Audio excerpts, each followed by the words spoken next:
Assalamu alaikum, my brothers and sisters.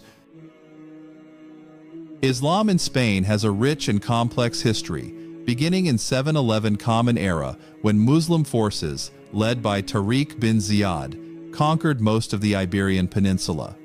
This region later became known as Al-Andalus, which included much of modern Spain and Portugal. For over 700 years, Islam thrived there, greatly influencing the culture, science, architecture, and daily life of the local population. In 2024, Islam in Spain has experienced a significant revival compared to the period after the Reconquista, 1492, when the Muslim population nearly disappeared due to expulsion and forced conversions. Today, Spain has a rapidly growing Muslim population, mostly consisting of immigrants from North African countries such as Morocco, as well as native Spaniards who have embraced Islam. In 2024, Islam in Spain remains a complex and evolving topic. The Muslim population in Spain is around 2 million, primarily composed of immigrants from Morocco and other North African countries, alongside Spanish converts. While Muslims are integrated into Spanish society to varying degrees, challenges like Islamophobia persist. There have been ongoing reports of hate crimes, discrimination, and issues related to the wearing of the hijab in schools. Despite these challenges, Muslims in Spain are often seen as contributing to the country's cultural diversity. Surveys have shown that many Muslims feel that their faith is compatible with Spanish democracy and human rights. However, as Spain grapples with rising nationalism and xenophobia, Muslim communities continue to face obstacles in terms of social acceptance and equal rights. Looking forward, the future of Islam in Spain will depend on how the country addresses these societal tensions and promotes integration while maintaining religious freedom. The Spanish government and civil society are increasingly aware of these issues, but the road to full integration and acceptance of Muslims remains complex. In 2024, Islamophobia continues to be a significant concern in Spain, with incidents of hate crimes against Muslims on the rise, particularly in southern regions like Murcia. This surge is attributed to the growing influence of the far-right political party Vox, which has been vocal in its opposition to immigration and Islam. Vox's hardline rhetoric has normalized xenophobic attitudes, leading to physical and verbal attacks on Muslims. For example, there have been incidents of mosques being targeted, Muslims attacked in public spaces, and discriminatory actions toward Moroccan immigrants, the largest Muslim migrant group in Spain.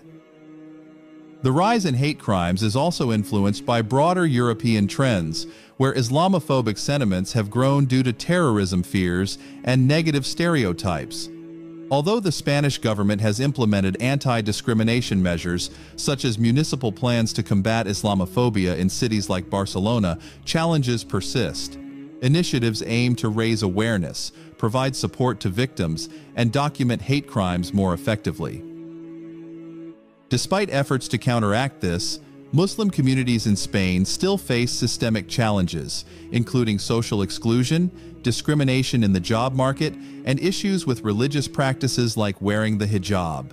Moving forward, the country's ability to address these tensions will play a key role in determining the future of Muslim integration and acceptance. Although Islamophobia has been on the rise in Spain, especially following recent tensions in the UK and Europe towards Islam, some Spaniards have embraced Islam over the years, driven by various personal, spiritual, and intellectual reasons. Isabel Romero is one of the most prominent figures among Muslims in Spain and has played a crucial role in the community since converting to Islam in the 1980s. Raised as a Catholic, she later embraced Islam and has become a leading voice in advocating for religious integration and interfaith dialogue in Spain. Currently, Isabel Romero serves as the director of the Junta Islamica, an organization focused on education, social integration, and the rights of Muslims.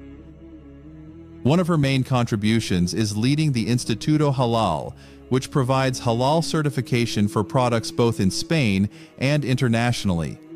Under her leadership, Instituto Halal has grown into a globally recognized institution, helping Spanish exporters meet halal standards for the global market. Isabel also plays a role in raising awareness about halal concepts among young Muslims in Europe and advocates for the rights of Muslims in Spain, especially in the face of challenges like discrimination and Islamophobia. Romero's work extends beyond halal certification. She is also actively involved in raising awareness about the importance of interfaith dialogue and improving integration for Muslims in Spain. She has worked to enhance public perceptions of Islam and create spaces where Muslims can participate in Spain's social and political life without feeling alienated. Isabel Romero frequently speaks about the importance of education and cross-religious collaboration, aiming to promote better understanding and social cohesion among different communities. Her contributions have had a significant impact on the Muslim community in Spain, both economically through halal certification and socially and culturally through her leadership. Her presence as a Spanish Muslim leader helps combat negative stereotypes about Islam, and her efforts in education and interfaith dialogue continue to set an example of inclusive integration and social participation. Francisco Escudero Pedati, a Spanish surgeon, is known as one of the key figures in the development of Islam in Spain. Born on November 7, 1947, he earned a medical degree from Complutense University of Madrid in 1973, specializing in neuropsychology. He also graduated from the Jesuit school, St. Stanislaus Kostka in Malaga, known for its strict Christian teachings. However, his spiritual journey took a significant turn in 1979 when he decided to leave Christianity and convert to Islam, changing his name to Mansour Escudero. Before Mansour embraced Islam, the religion's presence in Spain was relatively insignificant. The Muslim community was a small minority, often overshadowed by Spain's long history of Christian dominance. However, after converting, Mansour Escudero became one of the most influential figures in reviving the Muslim community in Spain. In 1980, he founded the Spanish Muslim Community, which later became the Islamic Society of Spain, a crucial organization that advocated for the rights of Muslims in the country. In addition to this, Mansour co-founded the Federation of Religious Institutions in Spain and launched the website Islam, which served as a vital platform for spreading knowledge about Islam among the Spanish public. His involvement in negotiating cooperation agreements between Muslim countries and the Islamic Association of Spain highlighted his wide-reaching influence in promoting Islam in the country. Due to his remarkable contributions, Mansour Escudero was recognized as the only Spanish Muslim included in the list of the 500 most influential Muslims in the world, published by Georgetown University's Prince Al-Walid bin Talal Center for Muslim-Christian Understanding. Mansour's wife, who later adopted the name Sabura after converting to Islam, played an important role in supporting her husband's efforts. Sabura was actively involved in managing the Islamic website Mansour had founded, serving as the chief editor. Tragically, on October 28, 1998, Sabura was mysteriously killed after being stabbed by an unknown assailant. Despite this devastating personal loss, Mansour remained committed to his mission of developing the Muslim community in Spain. One of Mansour's most well-known efforts was his campaign to restore the rights of Muslims to pray in the Cordoba Mosque. This mosque was originally a church purchased by Emir Abd al-Rahman in 987 and converted into a mosque, becoming a central place of worship for Muslims in Spain.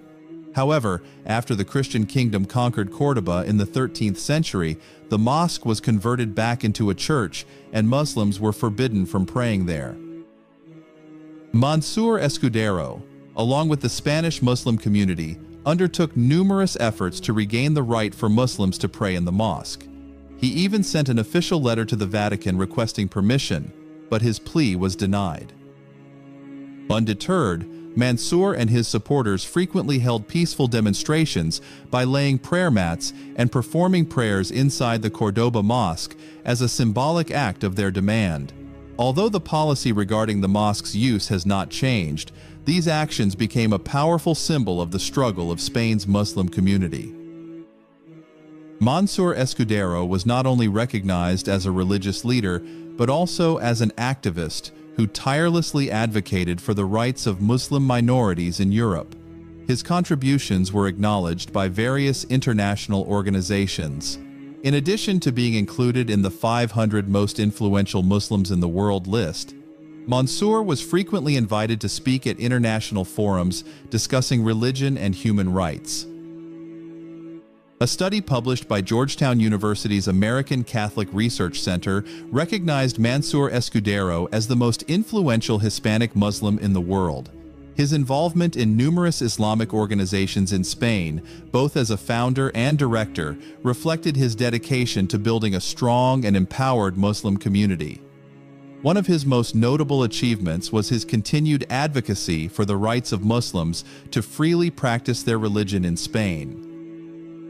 Mansour Escudero passed away on October 3, 2010, at the age of 63, while performing the Dawn Prayer.